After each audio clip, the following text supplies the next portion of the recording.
My name is Regina Williams, and on behalf of the Western Reserve Historical Society, I'd like to welcome you to the African American History Gallery and thank you for agreeing to be part of this oral history interview for race, place, and community-based healthcare in Cleveland, Ohio. Today is Tuesday, November 18, 2025. I'd like to say that our videographer today is Miss Catherine Young with Cleveland Public Library, and it's always a pleasure to work with her. So I'd like to get started with the interview by asking you to please state your full name, first, middle, and last name, and your profession. Charlene Lorain Adams, and I'm actually retired from a lot of the professions I previously held. Most recently, a lot of the work I did was related to the church. We were annuitant visitors for 3 years after retirement and had the real pleasure of calling on retired pastors. And that was a wonderful opportunity to meet and greet and thank a lot of our annuitants that had been in the ministry. Okay. And what church, what denomination or congregation were you affiliated with? United Church of Christ. Okay, thank you. And Mrs. Adams, can you tell us, please, I heard you say that you had a number of careers or a number of professions, but which one was most closely related with the history of Glenville Health Association? Oh, that was my practical nursing, licensed practical nursing experience. Uh, I loved to be in the library and I read a lot of books. And I came across a book called Nurse Barton. And I knew then that I wanted to be a nurse. And so that's the profession I pursued and graduated in 1964 from Jane Addams School of Practical Nursing, which was the best practical nursing program in the city at that time. And that's really for over 20 years. I stayed in that profession. Okay. Well, thank you.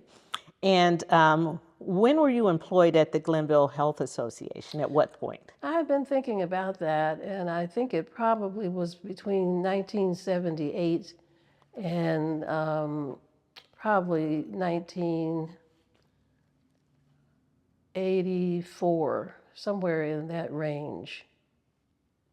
Now, I'd like to ask some questions also about your early life and education.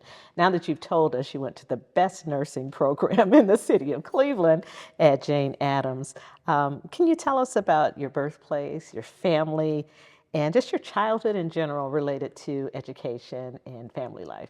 I was born in 1943 in Earl, Arkansas. Of course, it was a home delivery. My father at the time was still in World War II. After that, we moved to Cleveland in 1945 and rented in someone else's home. And then my father actually purchased 2 homes side by side on Rouse Avenue, which was off 75th and Kinsman. So that's really where I grew up. And it was a neighborhood. It was the neighborhood where your neighbor next door could say, now, you know your mother doesn't want you doing that. And we had no way to roll our eyes or act, but we thought our mother really had the eyes in the back of her head because she would know what was going on because the neighbors would tell her that. And that I really, really appreciate even more and more when I think about it. Then we moved to East 116th off Kinsman, and I was very upset because I had gone to junior high school with all my elementary school friends, and so I had to make that transition from Rawlings Junior High to Nathan Hale. And then from there, because I had planned to go to East Tech, of course, with everybody else, but from there I went to John Adams. So that was kind of a culture shock in a lot of ways. Predominantly white school, very few blacks in charge in terms of the activities and so forth. We had one young lady that was the cheerleader. She was beautiful and quite admired her.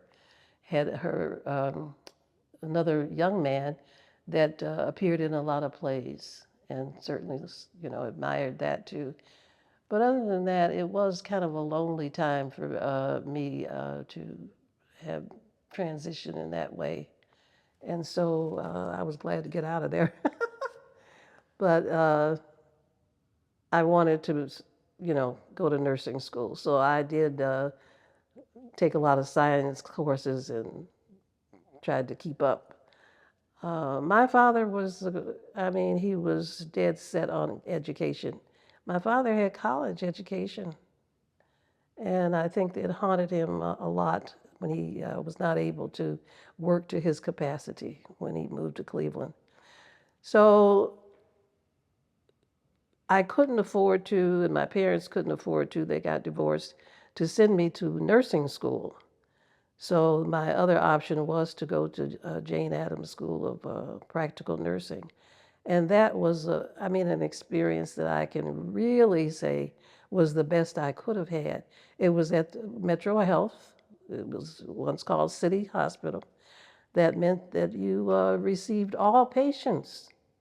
So I had an opportunity, really. I wanted to go to Mount Sinai because, again, that was closer to 79th, and I could take the bus, right over there, instead of getting up at 6 a.m. and traveling all the way to the west side. But that was the best experience, and I had the best instructors. And I never shall forget the statement that she made. You treat every patient as if they were your family. And I never forgot that. I also got to see a lot of things like uremic frost that is, nobody, she called everybody, the whole class and other nurses came as a result of, a slowdown of glands in your systems. And I kind of laughed because I had a man that was homeless, had to bathe him. And I think I emptied they had,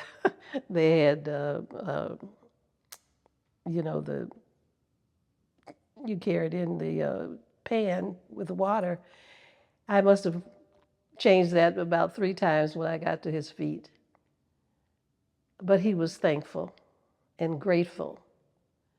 And it was a really excellent experience for me to see things and to know people that I would never have met before.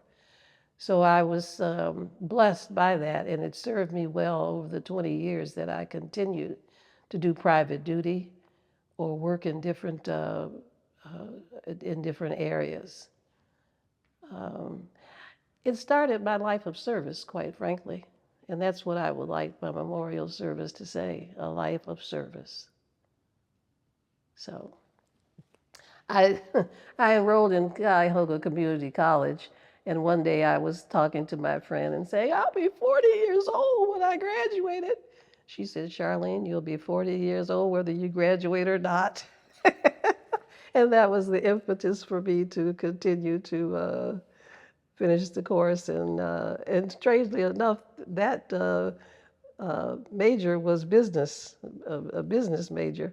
And I did. I graduated in June, 2 days before my 40th birthday. So I have an associate's degree in business management. But after that, you take courses here and there through the church or fundraisers or how to be an entrepreneur and how to keep your records. I went to small business association, seminars and things of that nature. Okay. Well, it sounds like you've had quite a learning journey Yes. over the course of your life. But I'd like to go back to your roots, if I may, with Arkansas. And then that migration to Ohio. I know you said your father was still in the military, but what prompted your family to leave the South and come to Cleveland, Ohio? I think my father, even through the service, and he reached sergeant level, but the opportunity for him was still less than as a black man. And I think that was part of the push. There was a great migration, of course, you know, in the 40s, 50s from the South. And it's interesting because every summer my mother would send us south to stay with my grandmother. And that was a good time, but it was, and my sister was 2 years older than I. So we would be standing in the Dairy Queen line, and they'd be taking all the other people, and my sister would say, "Well, we were here first." And then, of course, my cousins would say, you know, "No, shut up, be quiet." And we would go to the movies, and of course, we had to sit in the balcony. And when we visited cousins out on the farm, we even tried to pick cotton a couple of times, and they helped us fill our bag. And then when we would go to the store, the man, because we'd say yes instead of yes, sir, and things, "Oh, you must be Miss Nesbitt's granddaughters from up north." So there was things that we could see that was different. But then, of course, we'd come back home, and then there. But my father, and I didn't realize until too much later, his he was only able to do construction work. And around the dinner table, he would say, "Oh, those monkeys don't know what they're doing." You know, he would complain about the fact that he knew more about what was the measurements or the fixings or how the work was to be done. And that was true. And so I think that was the motivation. He had a cousin here. Most times when people leave, they have someone else that's already here. And that helped us to be introduced to the first woman that we stayed with. She was a member of Emmanuel Baptist Church. And so that's where me and my mother and my sister went, you know. So it was that kind of trying to get away from it, and yet he never did get away from it. He tried to start his own business in terms of refrigeration, and we had refrigerators sitting around our front door. And he went into business with another guy, a fellow that was Italian, and that really didn't last long either, for whatever reasons. But I know at the dinner table, he was always despondent about the job and knowing more than others. My sister was an A-plus student all through school, and of course he mentored her and prompted her, and he would get her up out of bed when guys were visiting to affirm a fact that he had already stated. And she did. She was accelerated to, you know, one of these, they call it schools now, advanced, you know, topics. Um, and even though he was in California then when she graduated from Michigan, in a special program where she could get her degree in social work in 2 years, a master's degree as a social work administrator. He flew in and attended, and my sister said, "This is for my father." She wanted to know him to know that even though she got pregnant, got married, you know, and so forth, that she still did what she knew he wanted and would be proud of her to do. So it was a lot about moving away and having opportunities, I'm pretty sure. And that's why when I went to John Adams after, you know, going to Rawlins with all my friends in the neighborhood that looked like me, and then entering into John Adams, which was predominantly white, uh, and not in any programs or having any say. We didn't have that 12 noon dance time. It was pretty discouraging. So my class, though, as in the practical nurse program, was very diverse. Mhm. And that helped settle me into, we were all, you know, even a gay guy was there. And of course, they didn't say that, but so that helped a lot to bring back some perspective for we are all working on the same level for the same reasons. Mhm. And so that I enjoyed every minute of it. Okay. Well, can you tell me a little bit more about the nursing coursework? Did you take all of the classes at the Jane Addams School, and then the clinicals were Yeah. at the hospital. Is that how it worked? That's exactly how it worked. I would go to Jane Addams to take the classes and, exams and practical things would be introduced to us, skeletons or whatever, to name the different parts of the body. Or you talked about the heart or the brain. So the class work was done there. And then when you knew what hospital you were going to be assigned to, then you would start the practical training and you'd go through every service there. Of course, the medical service, I should have kind of thought all this through. Medical surgical was where, I really preferred to work. And then, but you had to go through pediatrics, all the different services that were provided there, which Metro had at the time. So it was an excellent background, and even the 7 o'clock to 3, time frame. Shoes had to be polished, no holes or uh, things with your stockings. It was a blue jumper type, dress. Your collar couldn't be, from wear showing anything, and of course your cap had to be just so. So it also taught, how you're presenting yourself, and you're really together because it makes people feel confident when you come in the room and things aren't hanging or things are, and that's that's true. Because you're taking care of somebody else. Their hands. They're you're they're counting on you. You touching them, and the whole idea about washing your hands and so forth in between each room or each person. And back in those days, like I said, you were carrying basins and a whole lot of stuff that's not done now. So there was a lot, and I said I bathed a male patient. You didn't have the male orderlies at that time.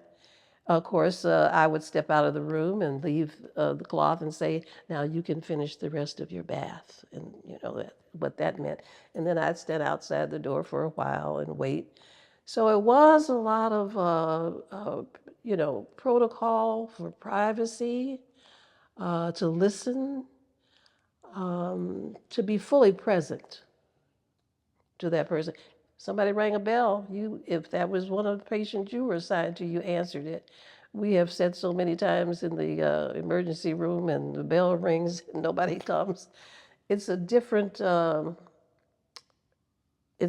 way of nursing now that I regret, quite frankly.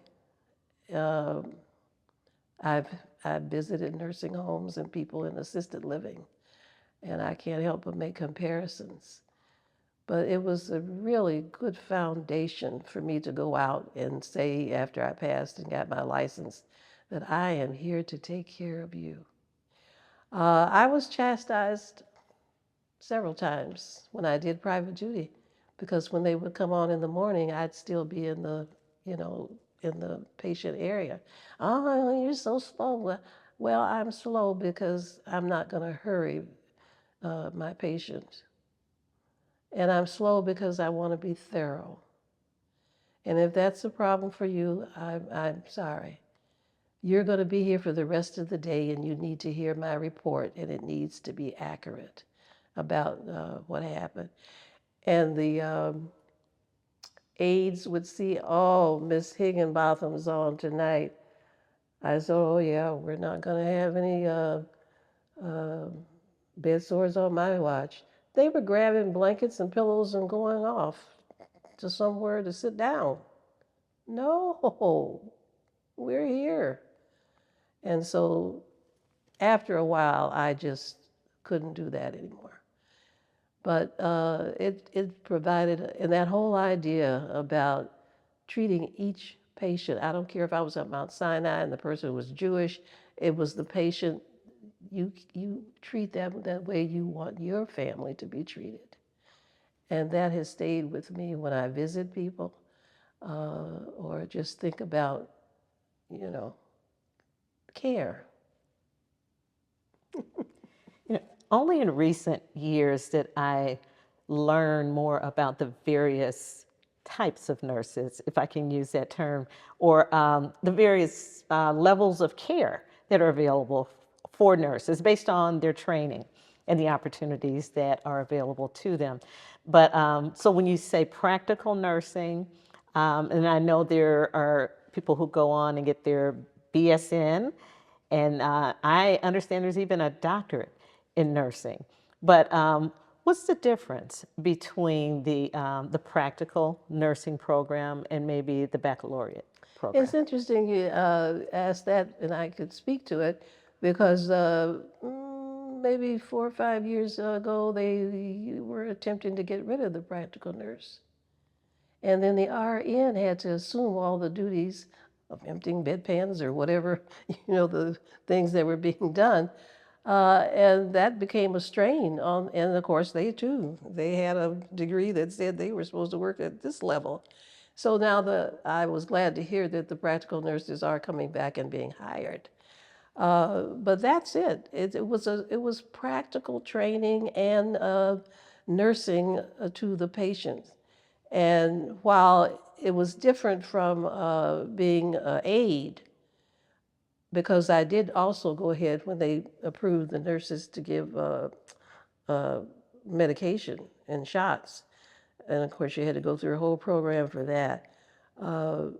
But you still had to do the bath, the preparation for bathing, for bedtime, helping the person up into the chair, seeing that I didn't have to make the bed necessarily, but smooth out, or if it was needing attention. So there were more practical things that really involved the patient in their care, meaning that they weren't not staying in a bed that was wet or soaked. If I came in and found that situation, I'd remove the mat and the sheet and go get another, packet of linen and make it, clear, or prepare them for, they had to be scheduled for surgery or for x-ray. They were going out to make sure they had a clean gown or in a robe for privacy and shoes and so forth. That was the practical part of that. The RNs more or less I couldn't hang a IV, IV pack. So the RNs jobs were more designated for the medications that could, something that had sedative or, that type of thing we couldn't do that had to be tracked. And they kind of were the overseers. If I came back and say, my patient, I noticed she had a red spot, somewhere, and I hadn't seen that before.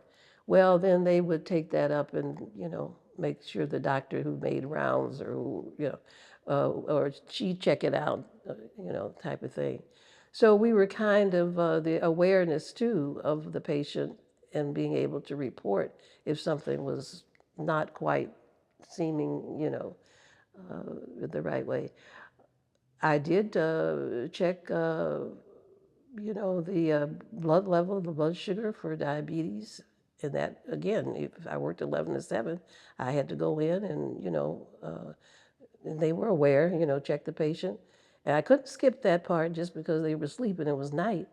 So there were those kinds of things that were routine that we were able to do that your RN, who was more of a nurse manager perhaps, she had the whole, and most of the time it was a she, had the whole floor. So she could have 3 or 4 of us at the training point, but you'd also have a nurse on duty. It was an employee, but we had to listen to the report of the day. One day you came in and you said, Mr. So-and-so's now been diagnosed with TB. So then you have to go in there and have to cover up and, dress in that fashion. But we still had that patient and we did that. So it was kind of a nurse manager thing. RN has the whole overlook of that. And nowadays you can have a nurse practitioner. I don't know about the doctor status, but they can interview you first when you call in with some type of emergency or concern. I think maybe in the local care centers, the urgent care centers they call them now. I haven't come across one in my visits, but they can do the type of screening, I think, that doctors in the past did. Same thing, just to set up, what is going on. But I think they can prescribe medications now too. I think the level has increased as their training has increased to allow them to do certain things. And when they say that we need more doctors and we need more doctors of color, uh, I think that helps to bridge the gap between the RN and the doctor to have a level in between there. But they found out quite quickly that just having the aides was not enough. They needed that practical nurse with that skill and that teaching to fill in between that and the RN. Otherwise, now the RN has to assume all of that. And I knew it was just not going to work. It was too much for one person to take on. You have a floor with 43 patients, maybe more than that now. It was very difficult. So I was happy when they decided they'd start using the LPNs again. I'm not sure how many schools we have now, though, for that type of training. I know one of the institutions that partnered with the Cleveland Council of Black Nurses to share information from their archives was the Central School of Practical Nursing Yes. in Independence. So we have some material that we're sharing with our visitors to the gallery here. But thank you for providing that detailed description of some of the duties associated with being a nurse, whether you're a practical nurse or an RN.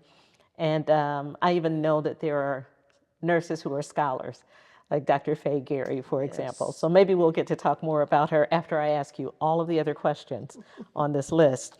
But again, thank you for all of the information about your education from Rawlings Junior High School through John Adams and certainly through the nurses training at Jane Addams and then at Metro Health, or formerly City Hospital and the Yes. Metropolitan General Hospital.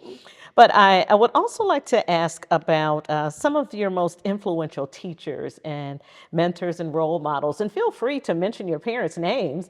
You've spoken so highly of them, but if you'd like to mention their names for the record, and siblings who are also part of that learning journey in Cleveland, certainly that would be a wonderful addition to the interview. Well, certainly, and of course, I cannot recall the name, but the instructor that we had that I had at Jane Addams School of Practical Nursing. I do recall getting on the bus. Well, first, when Kennedy was assassinated, she stopped the class and said what had happened. And we just had a moment of silence.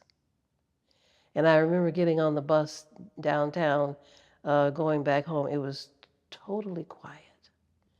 But I thought the way she handled that horrific, news, that we just stopped.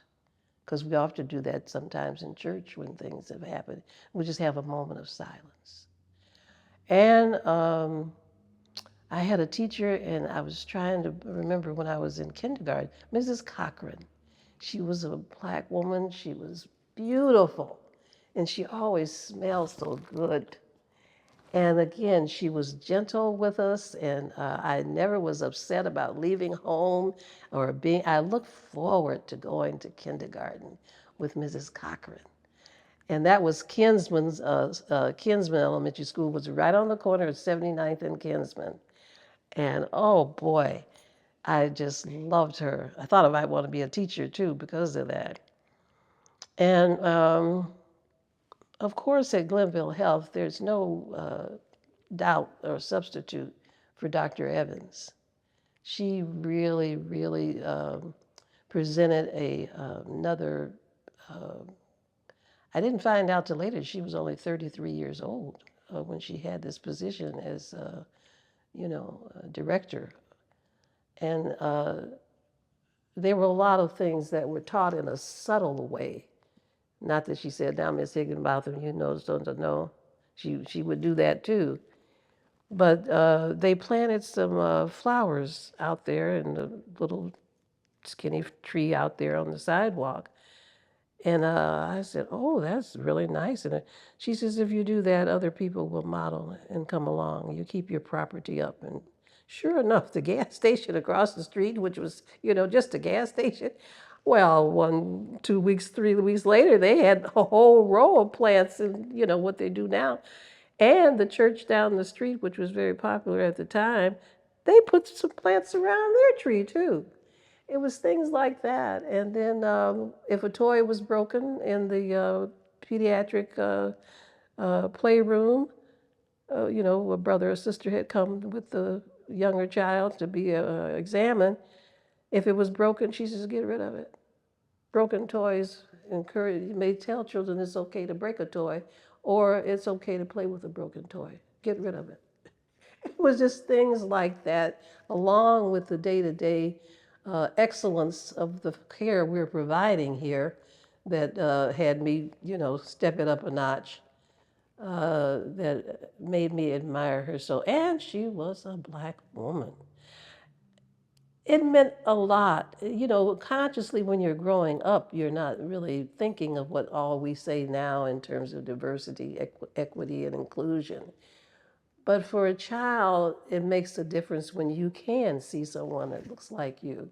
And they're doing a profession that you want to be involved in. And we had doctors, dentists.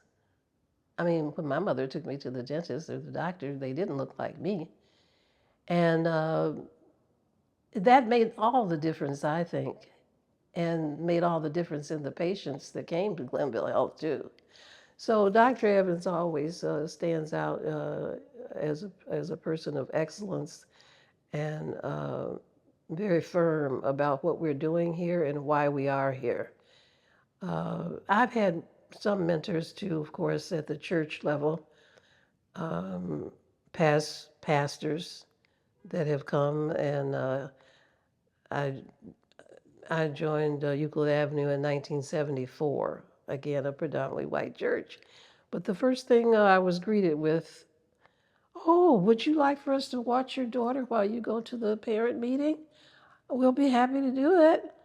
And poor Joy, she had been already shoveled around a lot, you know, at 2.5. But the church had one of the few places for a 2.5-year-old.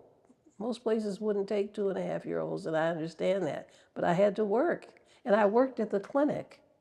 So this was just wonderful because I could come over at after lunch and put her down for lunch, or I could hear, you know, what was going on.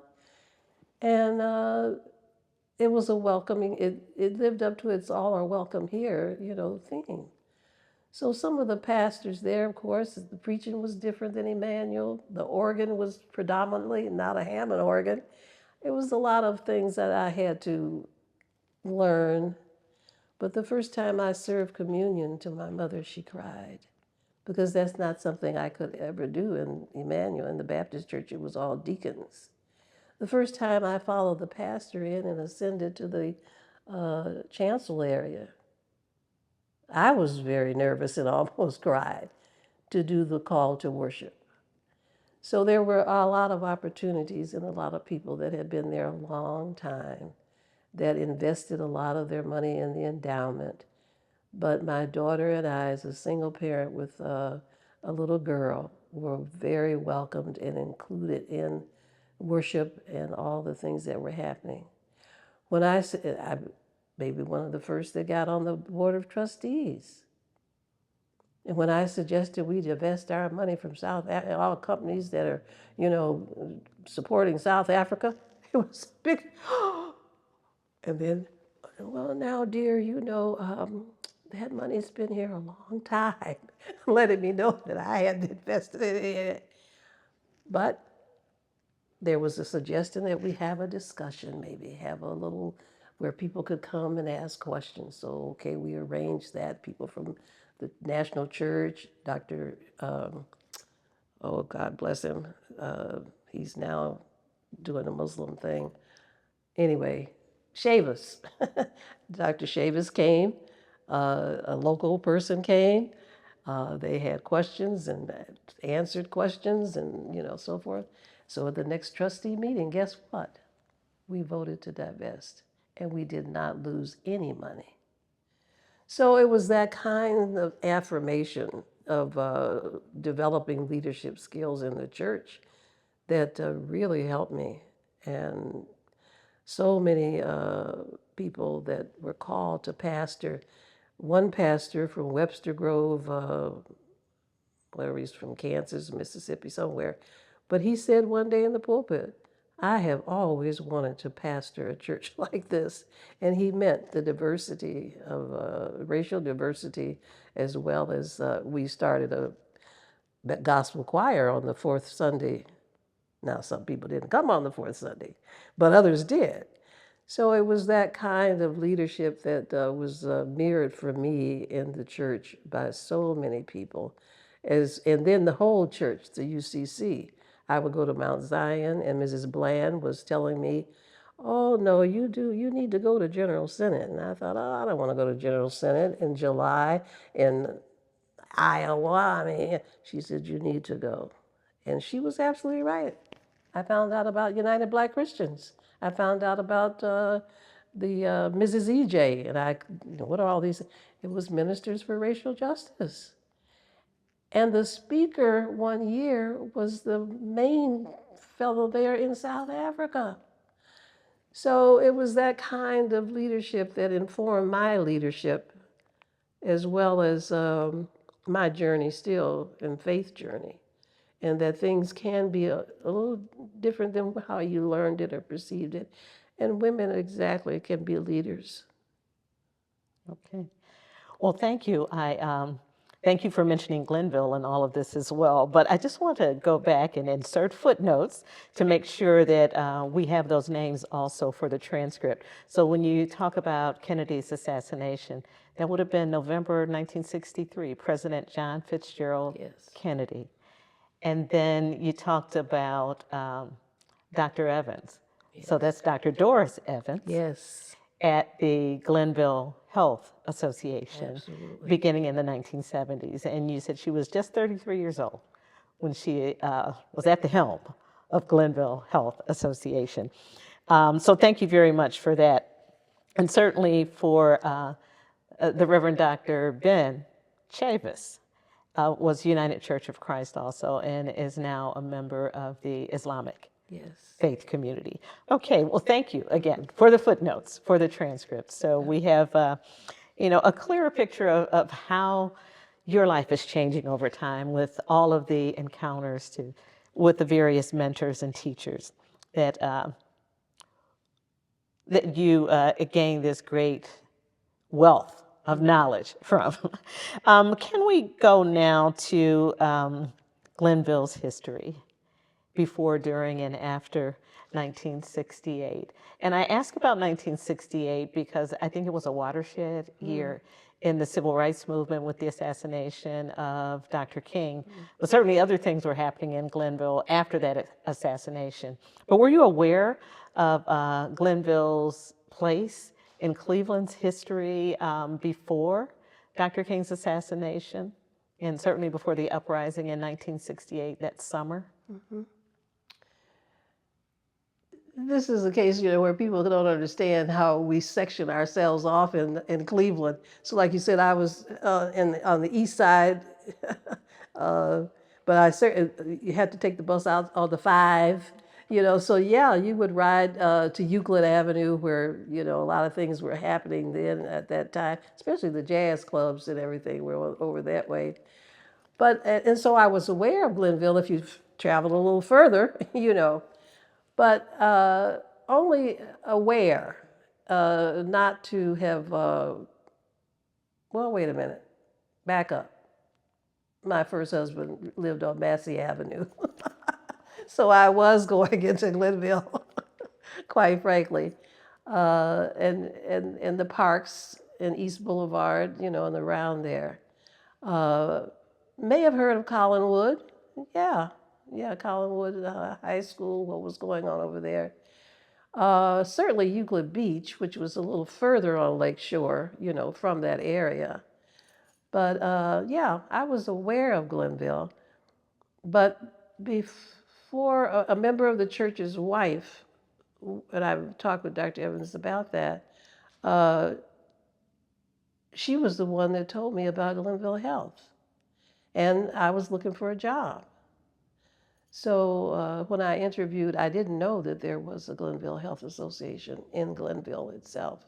I think there ought to be more, Glenville Healths in the inner city communities. So that was my first really introduction to going into Glenville. And of course, because of my work, sometimes I would shop in the area after work, be aware of what else was around there by continuing to go up, St. Clair or Superior or some of those. And then because of the public relations, I was out in the community, in the parks, taking the blood pressures, or we might, go set up in a school setting or something, or, like that. So it became more and more familiar to me, and of course, especially now because of all the football championships, they've won, yay! And but it was a learning curve too. Of course, I was driving then, to be able to go across town, as I called it, and go to work every day, and to meet the patients that lived in Glenville and what they were experiencing. Didn't have a lot of time. We had a full patient load in and out. And Dr. Evans, of course, was doing a lot of the pediatric service.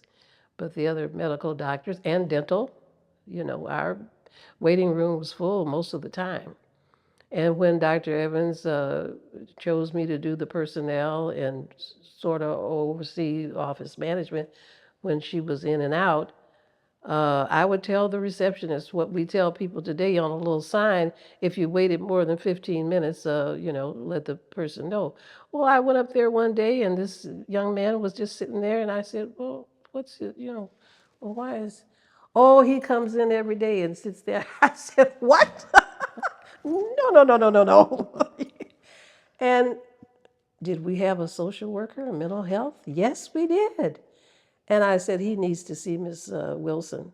And I went to her office and I told her what they had told me. And sure enough, there were some issues going on.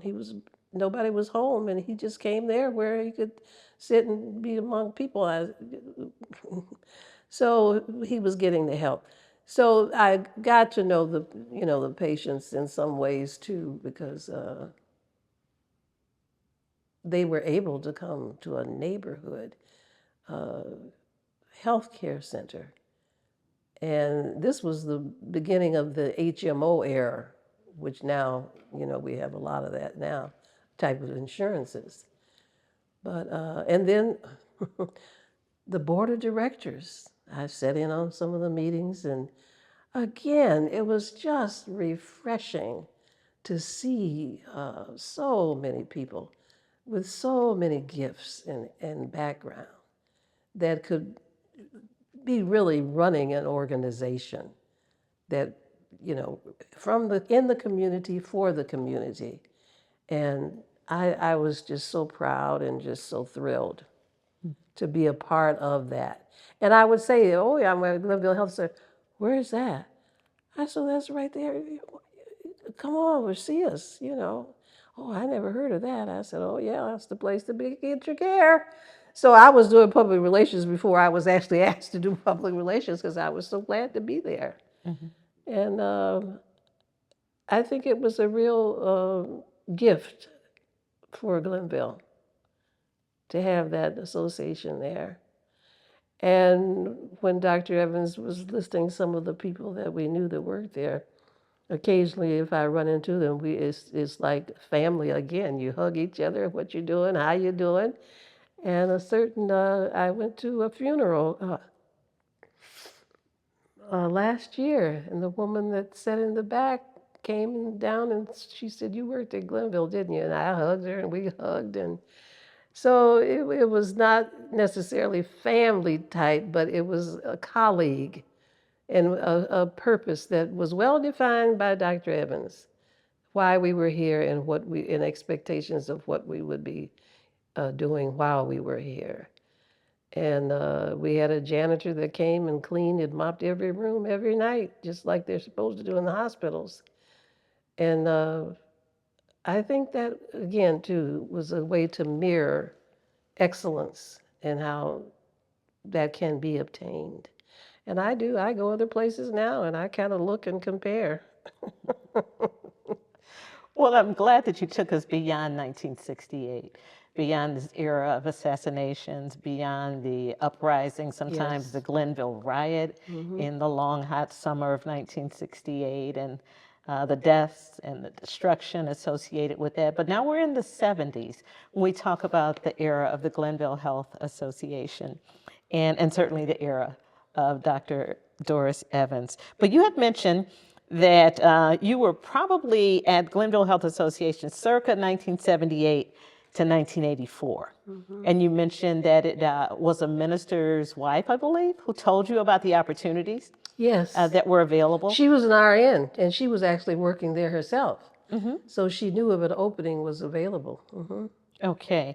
And were you aware of the work that Forest City Hospital had done in that community from 1957 to 1978 when you started at Glenville Health Association? Vaguely, vaguely. Years later, though, my sister lived in an apartment building up there on Cedar, Superior. And later she was a patient in that hospital. But we knew it to be a hospital, again, I think, that was servicing, again, that community and people of color. Okay. East Cleveland, too, it was still not predominantly black, but things are changing. So that hospital was known, and then it was the one hospital I never worked at. I worked at, I don't know if you know the women's hospital even from years ago. I even was called there once for private duty. And, but I was sad when it was determined that, and you might be interested to know, they haven't torn it down yet. The building is still there, even though they created another, setting right there on Euclid Avenue, named after the former Congresswoman. But yeah, I was very aware of Forest City. All the people that lived along that street there in the back, Terrace Boulevard, homes, beautiful homes. Probably they were patients or frequented, Forest City. Now, the Forest City I was asking about was the one that's right in Glenville. Oh, in Glenville. Yeah, the one that was, it was really a product of the Black Hospital movement. They began organizing in 1930s, 1939, I believe, with Dr. Ulysses G. Mason, but finally opened their doors. There's a picture over my shoulder of Dr. Middleton Lambright Sr. cutting the ribbon in the summer of 1957 for the Forest City Hospital in Glenville. But just looking through some of the archival materials, I saw that in the planning stages for the Glenville Health Association, under that banner of might, there was that movement for the improvement of, let's see, looking at the acronym here,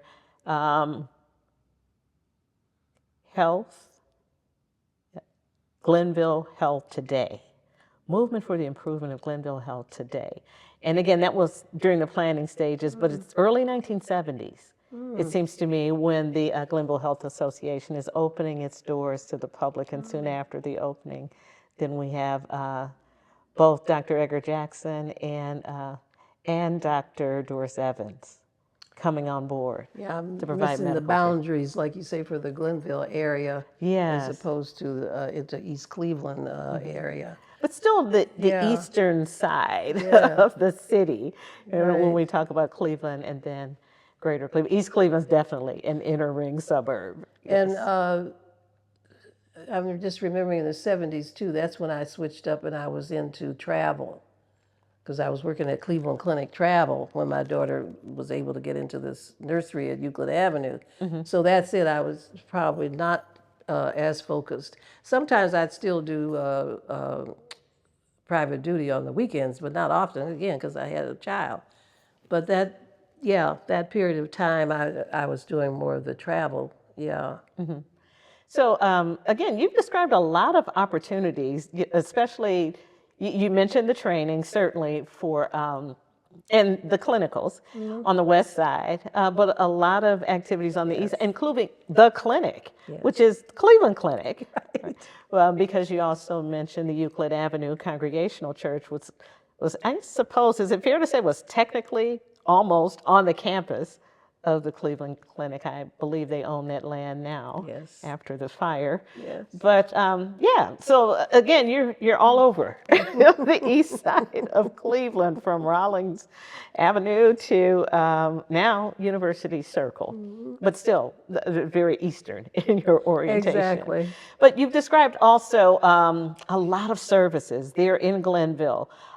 Nurses and doctors and dentists and the custodian, all of them creating this Mental health. atmosphere. Yes. Mental health And mental is health. very important. Yeah, for on-site, a walk-in type clinic. You know, if you just took just to come in and make an appointment, of course. But I was glad to be able to go back and say to Miss Wilson, there's a gentleman out here I've been told that comes in daily or often and to sit in the lobby because he's by himself and it's clear that he has some issues. And she had some time and she said, well, okay, I'll come out. And she came out, greeted him, asked him if he'd like to come back into her office and talk. And he was glad to do so. So, I mean, that's just amazing. And yet I thought that it was proper because we're here. Yeah. And once, the receptionist could see us mirror what the process should be, it's not good to have anybody just sitting in here during the day just because they're lonely, but we have some help here for them that might, help, find out what's going on. So, yes, I saw so many things mirrored by others, and then I would adopt to the situations. And a lot of that, as you know, will cross over to other things that you're doing, especially if you're talking public relations or you're creating something yourself. In travel, I worked for the only black charter bus company. And then I worked for Gospel Train Travel. He started on the radio. I think it was Denver Wilborn, was Yes, it not? that's exactly who it was. And yet, when you service customers or try to, United Airlines, I mean, I'm just so crazy now by the way things are done, but you always tried to extend the sail. But if there wasn't a connecting flight with United, you offered Northwest because you probably could get the return trip on United. So it was those kinds of courtesies and reliable assurances when you were dealing with whoever you were dealing with. And we like to take charter buses. So for me to have a card that said we're going to Washington for the anniversary of the 50th anniversary of the march, or we're going to Washington to support, whatever. The ladies in the church would gather women, and I rode a few buses up there too. But it was the pride too of saying that I represent Glenville Health, or when I was out in public. I said, you know where we are. We're right up the street from you. Really? I said, yeah. I said, you need a doctor appointment? I said, we have several doctors, and then we have a mental health staff, and we have dentists. Dental. I said, oh, yeah, we do. So it was an opportunity, to really make people aware of the services that were available. And again, I would say that we had a nice patient load. And of course, Dr. Evans was balancing that HMO along with, uh, what you say, patients that were really able to pay what the normal charges would be. Several of our doctors, of course, were working out their commitment from having been in the service, and then they had to do some community service too. And again, a diversity of people that came through that program. So I didn't know that it was exciting, but it was because I had to really stick, be down with it. But as I'm talking now and I have talked with others, it was an excellent experience for me to be there and to still be in touch and in friendship with Dr. Evans. She tells me not to call her Dr. Evans now, just call her Doris, but it's hard to correct it. Yes. Well, so the patients who are coming in, are they primarily residents of Glenville? That would be my assumption. When I started, it appeared that they were, and I I got to know, some of them because they were repeat appointments and people that lived in the community. And of course, they would comment on things too. Oh, who put those flowers out there? That's looking good. Think I'll put me some out, that kind of talk. So that they lived up the street or somewhere in the area. They would comment on the grounds. Oh, your parking lot's always full. I've got to park on the street. Walk. How far do you live? Maybe you could just walk down here. That'd be good exercise for you. You turn it into something that's healthy. But that would be my assumption, and yet we probably had some patients too. Once that HMO plan started, they were looking for a healthcare provider that accepted. So things, probably increased in that way in terms of service from outside of that area. Yeah, it's interesting because I love history to look at some of the things that are happening after President Lyndon Baines Johnson promises this great society and this war on poverty. And some of the debates that were taking place then, and people are still concerned about affordable care and the best ways to provide that. It's interesting to hear you talk about how Dr. Evans balanced, the demands of serving the needs of people who could benefit from the HMO and the ones who could afford to pay. Yes. And then you talk about the people who demonstrate a need, and then the services provided, or maybe a little bit of an assessment before there's even a question about whether or not the person can pay. Was there a lot of that at the Glenville Health Association, or how did things usually go from day to day? I'm not really sure because again, when I was hired, Dr. Evans was the executive director and would, in between, of course, her patients and so forth. But overall, taking care of that. But I'm sure there was some kind of management around that. You wouldn't fill up your appointment book with all HMO patients. You try to balance it out with a few of 3 or 4 in a slot, a day, and from that perspective. But again, you couldn't. I mean, as the care person going into the room, you wouldn't know. And again, the care had to be consistent, with everyone. But that was more of Dr. Evans' management of how, we would balance out and keep track. And I never had a black dentist. My mother and father didn't take us to the dentist that often, unfortunately, and they didn't go either. Of course, you had to brush your teeth and all. So I may be bold to say there were people like me that were just excited and glad to have somebody that they thought, because, the doctors and men, they joke with you and say, day-to-day slang or whatever, and you feel more comfortable, perhaps, with that. But if there was some issue, we had a whole accounting department and bookkeeper and whatnot. So they would have to deal with that too. But yeah, that was mostly Dr. Evans' domain, keeping it, and that's why I was really hurt when I heard that the Glenville Health Association had closed. Yes. And based on some of the documents that I'm reading, again, you're the first person to give the first person narrative about their experience with the Glenville Health Association, but most of the documents are suggesting that the planning begins in 1970 and then things are pretty much over by 1989. So it's a nice long run, almost 20 years of service to the community. But I'm wondering, so you have moved on certainly before 89, looks like around 1984. Where do you go immediately after leaving this wonderful setting in Glenville with the Health Association? I was trying to recall that earlier after we talked, and it is difficult for me to define what happened after that, because again, a disappointment of having to leave.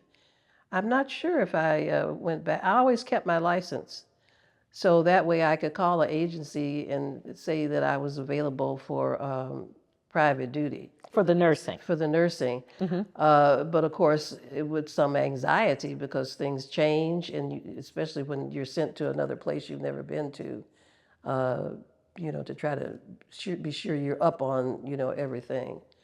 But I don't think I went back to nursing full time after that. That may have been the years I pursued something else on my own. Or, no, the United Church of Christ didn't move here, I don't think, till 1993, I want to say. But I got quite involved with the church after that. So I'm not clear what I did in between besides maybe cry. Well, that sort of leads to one of the other questions. In addition to, you've mentioned the church a lot, and certainly family as the foundational institution. Even before the kindergarten teacher, you were talking about your parents, your mother and your sister, coming to Cleveland while your father's still in the military, and your father's buying two houses side by side. Sounds like a prosperous child household, for the children to grow up in. But certainly for the neighborhood itself. I hear people talk about Glenville. They talk about the Gold Coast.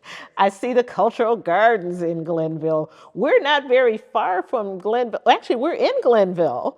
The Western Reserve Historical Society is within walking distance of that main drag, East 105th Street, where Mr. Madison talked about that there were so many shops. And I'm talking about Mr. Robert Prince Madison, genius architect. He lived in Glenville when he opened his firm in his home and talked about all the wonderful services that were there in the 1950s. And things change over time. But can you tell us, please, about some of the other institutions that are there in Glenville in the late 70s, early 80s, when you're there with Glenville Health Association? And were there any partnerships that you had with churches or other institutions to offer care to the residents of that community? No, I don't. Because, I date things by when my child was born. Joy was born in 71. And of course, that changed my whole life too. So early 70s, and well, I've been working since I graduated in 64 and going to night school and all that. But when you took the bus across the 5, really, there were stores on every side of the street and churches. And I remember that. The fact that the church, my grandmother came to visit once, she says, "You've got a church on every corner." She was just, awed by it. So, those were the things that come to mind when I think about, that particular area of Glenville that I'm familiar with, and how it's changed, and it did, change over time, but quite prosperous. And you talk about tight knit community almost, with the people shopping right in their neighborhood and going to church in their neighborhood and hosting, things at the park. And there was I think the YMCA, I think, was in Glenville, right there on St. Clair. So there was a lot of activity, I always felt. And there was a big Catholic church down the street from us. And I used to kind of see they would put things out, if I came Eddie instead of, down 105. So it was an area that was quite vibrant, I felt, when I, began to have to go, it was going there every day. And if something special was going on at some shop, I'd stop and park in the lot and go in and, take advantage of, what that special was. Then, of course, they put a McDonald's on the corner up there. Well, that was convenient if you wanted to go out for lunch. And of course, there was a gas station right across the street that, I could. So it really was a vibrant community, I thought. And they did have a lot of activity in the summertime. And the Y had programs for children to participate in, during summer recess. And it was always something going up and down. I wish I could think of the name of the church that was so popular there at the time, and it's now at when you go up right there on the corner where the car factory used to be, and the pastor was very a prominent pastor, and so the church was always active and doing something. And I want to say, when you talk about partnership, Dr. Evans could be more clear. I thought they did have some kind of relationship with Glenville Health. So that would be good to kind of query a little more as we go along with this wonderful, wonderful memory. Yeah, I know in the planning stages, there are references to what's happening in Huff Norwood. And then, and certainly, should there be a formal affiliation with the Ford City Hospital? Should we be on their property? But then again, this is all on paper. That's been digitized now by Case Western Reserve University. But I like talking to people, so I do the oral histories. But you've given us some names, and we can go back and look for more information related to the works of the Wishams and the Jacksons. You talked about the gospel choir. I thought Helen Turner Thompson. I don't know. Oh, absolutely. I'm right about that too. So I'm making the mental notes, and there'll be footnotes again on the transcript for your interview. But in closing, certainly let me say I've enjoyed our time together. This is a wonderful introduction to the interview that I'll have with Dr. Doris Evans. When we find a mutually convenient time, we'll probably have to do a whole series of interviews with her, because she was there from beginning, to the heyday of the Glenville Health Association. But is there anything else that you would like to say about the place of the Glenville Health Association in the larger history of the community, and in this whole discussion about neighborhood-based healthcare in Cleveland? Only that I wish there would be more startups and planning, as you've outlined in what happened early on before I got to Glenville Health. I think the healthcare system is, in my own experience, has not been what I was able to provide or experience when I worked at Glenville Health. So that when you tell this story, I'm hoping it will create a particular movement or interest in, kind of, wonder if we could do that. Because I'm not sure where the doctors went after they closed that building, or, that was right there on 105 down from the VA hospital. There needs to be more Glenville Health, clinics, I don't call it associations, and in communities where people live. Transportation is a real problem for some. And I think the standards that were set and were met is so important to lift up, so that people really felt welcomed, but also felt that they were heard and that whatever health concerns they had were really addressed. And nowadays things are so fast, and AI, and create an account and go on and let me know you're still coming to your appointment. I think it's always more personal when you can ask the question to the person themselves and reassure them, or say, we will look into that. We'll take care of that. When you come back next time, we'll talk. And that next time, at least, you're just not brushed aside because you came today. Those kinds of experiences happened at Glenville Health Association. And I really would just say, re, let's rebirth something like that again. And I thank you for this opportunity and the work that we're doing to bring all this history forward. Well, I thank you so much. Certainly, again, you're matching the logo colors for the Cleveland Council of Black Nurses. Thank you for smiling. Thank you for sharing. And thank you for choosing nursing. I always wondered where that servant leadership spirit that I always sense is in the room when you're a person. I always wondered where that came from. But thank you for giving your instructors credit for sort of birthing that spirit in you. All right. You take care. Thank you.